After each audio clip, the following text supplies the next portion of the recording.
Assalamu alaikum warahmatullahi ta'ala barakatuhu, barkanmu da warhaka. Yau na kawo muku wani bidiyo inda zan yi muku bayani kan ayyukan Phoenix Tool.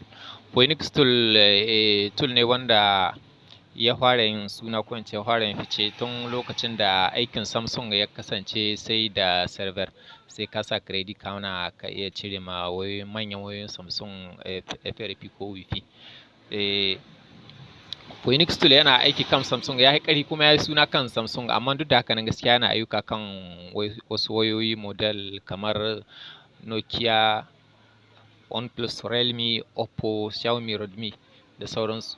Kuna gani kamar yadda kuke gani bisa kan huskar logiciel ɗin gashi nan, kuna gani server ɗin duk wanda yake aiki da su da wanda ke online ga sunan zai rubuto, wanda kun babu su online zai sauke. Kun ga duk da kasancewa shi ya yi suna ne wajen Samsung, wajen aikin Samsung, amma yanzu haka in kun diba ba za ku ga sunan Samsung ba, saboda me? Saboda service din Samsung suna offline, kuma suna offline kenan ba za ma su sako shi ba, su haka suke tsarin su.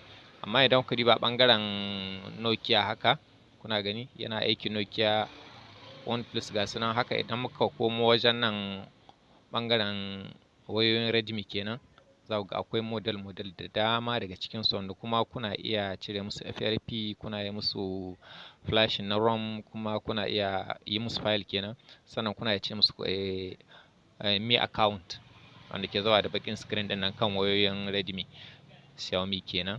Wani gashi nan daga Note Pro, Note ga dai suna da ɗan yawa. Ta haka in kana bukata ka yi ka cire Google account, za ka dawo ne bangaren service, ko kuma ka zo bangaren Me Assistant. Ga shi nan duk ayyukan da suke EFS utility, bangaren inda za ka iya yin checking.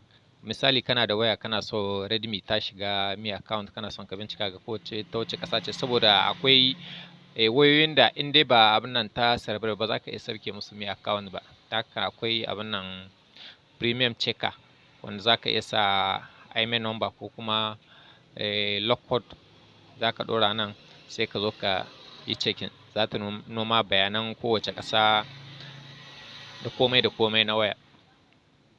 Haka kuma akwai find device check, kana son ka bincika misali an kama waya Redmi, kana son ka yi mata wiping, sai kana shakkun cewa karaje akwai Me account cikin ta, kuma in ka yi mata wiping za ta bloke kenan, sai ka yi abin nan Me account remove. So kana ka zo ka sa IMEI number ɗinka nan ƙasa, kai cikin ka ga ko akwai ko babu. Bangaren Redmi kenan. Bayan shi tana da haka akwai, kun ga nan na dawo abin ga bangaren service, akwai read info kan fast boot mode, akwai kuma reset FRP da Qualcomm da MTK duka na Redmi tana aiki da su. Akwai reset Me account, Qualcomm da kuma MTK duka ga sanan. Akwai kuma factory reset, ko ne da farashin shi, amma za ku ga duka firin su, wani baya wuce 1 credit, wani kuma baya wuce abin ga wani bai ma kai abin ga ko rabin credit guda ba. Ga sunan Xiaomi MTK authentication, Xiaomi FRP ga sunan, fast boot to EDL mode duka ga sunan. Sannan kuma yana aiki kan Honor, amma Honor inda yake aiki kan manyan Honor ne, wanda su ma sai da credit kamar da Samsung ga in kudi ba za ku ga ba wani model ko kuma wasu ayyuka masu yawa da suke nunawa bangaren idan ka shiga tab din su. So za ka sa credit kai aikin ka lokacin da server din yake online. Yanzu su ma babu su online kenan masu bukata akwai link din register da shi yana nan na samu ku kasan wannan bidiyon, za ku iya zuwa ku yi register lokacin da ku bukata, za ku iya sa credit.